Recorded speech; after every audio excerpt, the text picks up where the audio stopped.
Okay. Now YouTube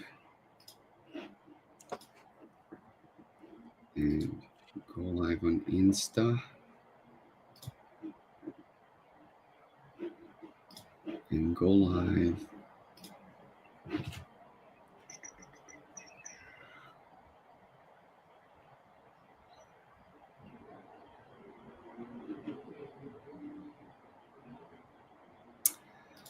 All right, all right, all right. We are live.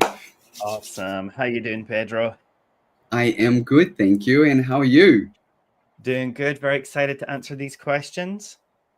Yeah. All right, so let's jump straight into it. In today's live session, we want to answer two of the most yeah. So people, they research a lot of questions on the internet on their back pain and stuff. So we did a big deep dive and we actually extracted two of these most searched questions. Okay. Um, and we are going to answer from a physical health point of view and an emotional health point of view. Okay. Question one, Daryl, what do you think? So, what is the best way to balance rest and activity when I have back pain? Okay, so when you've got back pain, balancing the rest and activity obviously matters because pain isn't just physical. It's tied to your emotions, it's tied to your stress, even how your day's going. So too much rest and you can be stiff.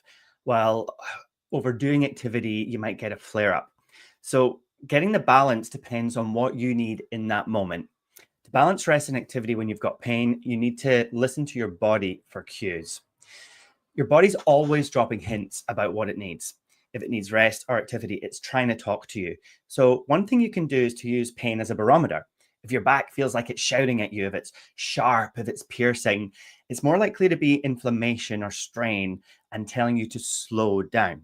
So, take this as a cue to rest, but not just crash on the sofa kind of rest. What we want you to do is try meditation, try hypnosis, some deep breathing. All of these things can lower inflammation and help with the back pain. If your back is rather feeling dull or achy or stiff, then that's maybe more likely to be from poor movement or sitting down too long, not enough circulation. So, gentle movement could be your answer. So, slow walk, light stretch, and Pedro will take you through that. Even swaying to some music, nothing fancy, just get things flowing because this is going to get the circulation going. But from an emotional point of view, the key is to use either the sensations in your body or your emotions as that barometer or as a compass, however you think of how you're guided towards what you should do. So if you've got stress and bottled up emotions, as you might know, this can tip the scales towards being in pain, to feeling pain. So listen to those emotions to help you decide how to act. Are you feeling stressed and overwhelmed? Then lead towards rest. Have a bath. Listen to a nice long hypnosis track. Are you feeling restless? Are you feeling low? Then try a little movement. Go for a short walk, gentle yoga, do some of the Vita exercises or something like bugging you deep down, like there's something you need to get off your chest, call a friend or journal. The idea is just to listen to your emotions and respond. Here's a simple framework that you can do that will, if you're not used to doing this kind of thing, help you do it. It'll help you tune into how you're feeling, how your emotions are, and get doing it. So do a morning check-in. In your morning, rank the pain out of 10. If it's above 5, start with hypnosis or meditation. If it's below 5, start with light activity. Then after a few hours, notice, how do you feel? Did the rest help? Did it make it worse? Are you stiffening up? Did the movement perk you up or did you push it too far? And then the next day, tweak your plan. More rest or a bit more motion based on what your body tells you. Then, before you go to bed at night, just write a quick note in the journal, what felt good today? Mhm. What didn't feel good today? Over time, what's going to happen is you're going to spot patterns. You're going to start noticing connections between stress, your emotions, and back pain, between rest and movement and pain. And this is going to allow you to adapt over time. One quick thing that you can do is create an affirmation about tuning into your body. Something like, I know what my body needs, or I listen Mhm. to my body's needs and put my body first. It's something like that. You can say that affirmation with your hand over your heart, breathing slowly. You can write it on your mirror. You can put on post-its around your house, whatever reminds you. But say that over and over and over as your intention, and that will help you tune in. Back to you, Pedro. That's great. I think it ties straight into what I want to say when it comes to physical health. Um, I think it all comes down to understanding your body, listening to your body. Balance is something so particular, and there's no right or wrong. Only you know what balance looks like to you, to your life. Yeah. So before you try to change anything or to create something new, understand what you are going through. You can't change what you don't understand. And if you keep on trying things without knowing what is actually happening, how your body is responding to these things, you're not wasting your time, because something is always better than nothing. But it's willpower. You know, you are using too much unnecessarily willpower. Okay, so that's the first thing. Now, when your lower back flares up, of course, you've got to take a little rest. And I think what Daryl said about using a scale from 1 to 10, I think it's really important. Okay, so rate yourself from 1 to 10. How is this flare up? Is it a 6, 7, 8, 10? Don't move. I guess you just need to rest. Your body's always trying to communicate with you. So if that is hurting this much, you won't be able to enjoy or do anything. So listen to your body, slow down, do some meditation. If you can't move, yeah, if you can't do physical exercises, do emotional health exercises. Okay. So this is the first thing. Now, when it comes to physical health, yeah, a lot of people, when they feel pain, they decide to not move because it hurts. What happens is you are deconditioning your muscle. It's like, I spoke about this on the previous live sessions, but it's like wearing a cast. Yeah, if you hurt your arm, if you broke your arm, you wear a cast because you want it to heal. When you take that cast off, that arm is going to look smaller because it hasn't been used. So your lower back is the same. If you avoid movement, all the muscles and the waste product that should be exchanged, they kind of stay there. And that increases inflammation. Okay. Not even that, but also if you don't move, your brain will kind of connect that movement equals danger. Okay. So every time you try to make a different movement, your brain is going to understand, oof, it's going to cause you pain. Don't even move. Don't go there. So you are associating movement with pain, and we don't want to go there. The best medicine is movement, but not just any movement. It has to be gentle movement. You have to understand what is your threshold, what are the movements that you can and cannot do before that pain goes up to a 10. Yeah. So maybe ask yourself, what am I feeling now? Maybe it's a 2. Yeah. So let's move a little bit forward. Let's round your back. What is that level now? If I round my back, it's about a 4. Guess what? Don't do it. If you go above 2 or 3, don't do it. But we're going to try to find movements, yes, that you do stimulate that area on your lower back, but do not cause you a sharp shooting pain above a 4 or 3. Yeah. So, for example, you might rest in a comfortable position for 20 minutes. And then you get up and go for a walk. And then you try to stretch for a few minutes. And then if that flares up, you rest again. Okay. Now, just don't stay too long on bed rest, because again, it can make your pain worse. So give yourself permission to take it easy. You know, life's a busy, and I know you're busy, and I know you don't have a lot of time for yourself. But if you are under pain, give yourself some love, give yourself some rest, go on a bath, get a nice bath bomb that smells good, get yourself some wine, do things that makes you feel good, because this will shift you from a stressed state into a more relaxed state. Okay, when that pain succeed or decreases, get back to movement again. Okay, if you're too busy throughout the day and if you're seated for the bulk of the day, take small breaks throughout the day. Yeah, 5 minutes before lunch or 8 minutes after lunch. Whatever you can fit into your life, do it. Something is always better than nothing. But what I would suggest, try to block out in the beginning of the week 2 days a week to work out. Yeah, exercise, physical health exercises. These exercises shouldn't take longer than 15, 20 minutes. Okay. And start there. Okay. The beginning might be very slow because you don't really understand your body and you really need to understand what helps you and what damages your back. Okay. So you've got to listen to it. Make sense? Just until you find your balance. Um, yeah. So that's basically my take on this. Listen to your body. Don't be scared to move and balance. It's only in your life what it means to you, and you know that better than anyone. So you have to find that. Okay, it takes work, but what doesn't? Awesome. Right. Question two. Question 2. Okay, I've got it here. Could my back pain be related to menopause or hormonal changes? So, could menopause or hormonal changes be the cause of back pain? Can it aggravate it? Let's look at that. The simple answer is yes, it's possible. So, hormones, they help to kind of modulate how we feel in our body. They're not the sole cause of how we feel, but they do modulate. Menopause definitely can affect things. Let's have a look at how.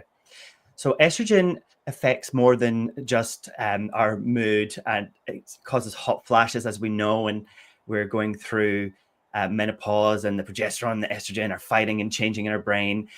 There's brain changes that happen too. Estrogen has a role in our body of influencing how we perceive pain. So it's going to help to regulate signals transmitted from nerves to your brain associated with pain and inflammation. What that means is any change of your hormones due to menopause or any other reason, for example, an estrogen level decrease, this can reduce the ability of estrogen to regulate the pain signal and to regulate inflammation. As a result, pain such as back pain might become more noticeable or intense, even if no other factors have changed. So you're doing everything the same and suddenly you're in more pain, it could be estrogen. The decline in estrogen levels can contribute by making your body less able to modulate pain, less efficient at it. But there's other mechanisms as well. Estrogen supports bones and muscles. So its decline during menopause, it can weaken the musculoskeletal system. This potentially can contribute to back pain over time. Lower estrogen levels, again, may increase inflammation in joints specifically, so potentially adding to back pain during menopause.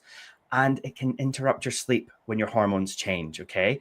So if your sleep's interrupted, we can be more tired, more stressed, and more inflamed. So again, this can increase back pain. Beyond the physical, menopause can be an emotional roller coaster. You know, stress, anxiety, or even a sense of losing your old self can creep in, right? And these feelings, they don't just stay in your head. They can tighten up your muscles. They can amplify back pain. So from a hypnotherapy perspective, this is where the mind-body connection comes in. By working through these emotions, by working through your feelings on menopause, you can release some of that tension and feel lighter, both emotionally and physically. Because it's not only your hormones that affect your body, it's your thoughts, it's what you're hearing from society and outside. Hormonal changes during menopause might contribute to back pain, but they're not very often the whole story. Other Mhm. factors are going to be playing a bigger role: posture, physical conditions, stress, individual differences, how you're living your lifestyle, what you're telling yourself. And since menopause affects everyone uniquely, it's just one piece of the puzzle. So, yes, it's possible, but not definite. So if you suspect this, you need to go and see your GP. Why? Well, they're going to dig deeper than just your hormones. Your GP is going to be able to assess all of the potential causes of the pain, not just hormonal changes. They know your body, and your health history does matter. Your GP can consider the full picture. That's something we can't do here right for you. And they've got treatment options. So depending on what comes up, your GP might prescribe you something or recommend a treatment for your hormones. So the last one reason would be because uncertainty can make things worse. So you don't know what's causing it. Could it be this? Could it be that? That can be stressful. So if you're worried about maybe your hormones are causing it, see your GP. If you're worried about bothering your GP, don't. I'm sure your GP would rather see you 10 times for false alarms than miss one important thing. So go check that out.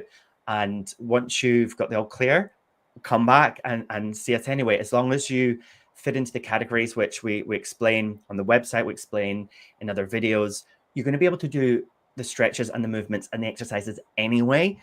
But if you want to know what's going on in your hormones, get it looked to. Back to you, Pedro. Yeah, 100%. Yeah, I was going to talk about estrogen as well. Um, yeah, so I don't know if, but many women just don't realize that menopause can cause joint and back pain. Not the menopause itself, but back pain is a byproduct of a whole bunch of processes that happen between menopause and back pain. You know what I mean? So some studies shows that between 34 and 83% of women going through perimenopause have lower back pain. This is huge. Um, like Daryl was saying, estrogen is responsible for recovery.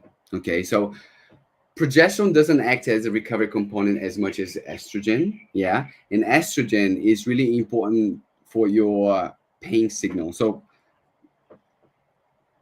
in the menstrual cycle, 28-day menstrual cycle, yeah, the first 14, estrogen is higher than progesterone, yeah. So you feel stronger, you feel with more energy, your muscles and your body recover faster. The last 15 days, progesterone is higher. So your body doesn't recover as faster. You feel lethargic. You want fast energy. Now, after 35, okay, women lose more muscle mass than men. Make sense? Okay. Now, if you pair that muscle mass with habits, that's when most women have kids and they get very busy at work, so they move less. Now, the rate of muscle loss increases. So by the time they are 45, lost a lot of muscle. So you are significantly weaker. Now you pair that with your estrogen levels dropping, it's kind of the perfect recipe to have muscular imbalances, and you're probably more stressed as well, which makes every other symptom heighten. Yeah, it's heighten. Yeah. Yeah. Um, so it's a almost like a snowball of things. Also, the less muscle you have, the less calories your body needs to keep you alive. But then a lot of people say, oh, I am gaining weight on menopause or because I'm on a menopause. Yes and no. Majority of the women gain weight after the 40s is because they lost muscle. Yeah, if you don't have muscle mass, your body require less calories to keep you alive. But if you maintain your lifestyle, eating the things that you normally eat, you will gain weight. If you eat more than your body needs, you gain weight. So weight distribution, yeah, often changes. More weight around your midsection can also put a lot of strain on your lower back. Because you're seated due to habit, you've got the extra weight, and now your core gets weak. Of course, you're going to feel something in your lower back. So, yeah, hormones can be a contributing factor, but we can't just blame them. Yeah, it's a whole spectrum of things that happen. You have to be aware of that. Okay. Now, the good news: regular exercise, calcium, vitamin D, and like Daryl said, like speaking to your doctor to understand your menopausal process it will help you. Okay, you can get support like HRT if appropriate. Um, all these things can help manage the effects and really strengthen your body, building that muscle mass back to its like normal level, so your body can function as it should. Okay, now when it comes to exercises, it's your lucky day. We provide physical health exercises and emotional health exercises. Okay, this is all because of the Vita Method, something that me and Daryl have been working over the past 2 or 3 years on one-on-one session. We really wanted to perfect and make sure this really helps women. So after this many years on one-on-one sessions perfecting this method, we said to ourselves, you know what? Maybe we should go online. Online, we are able to help more people. So it's basically a three-step process. Step one, understanding. You've got to understand your body. You've got to understand your pain. Step two, do. I can teach you how to fish, but I'm not going to fish it for you. So you've got to move. Okay. So we'll provide you all the exercises. So on a week, 4 exercises, physical health exercises, 4 days worth of physical health exercises, and 3 days worth of emotional health exercises. You don't have to do it every day if you don't want to, but pace yourself. Yeah, take as much time as you need. But we can provide that for free for you, but you have to want. And step three is live. That's why we're doing this. So you can understand more about your situation and you can make better informed decisions in the future. Yeah, it's your body, it's your life. You do what you want with it.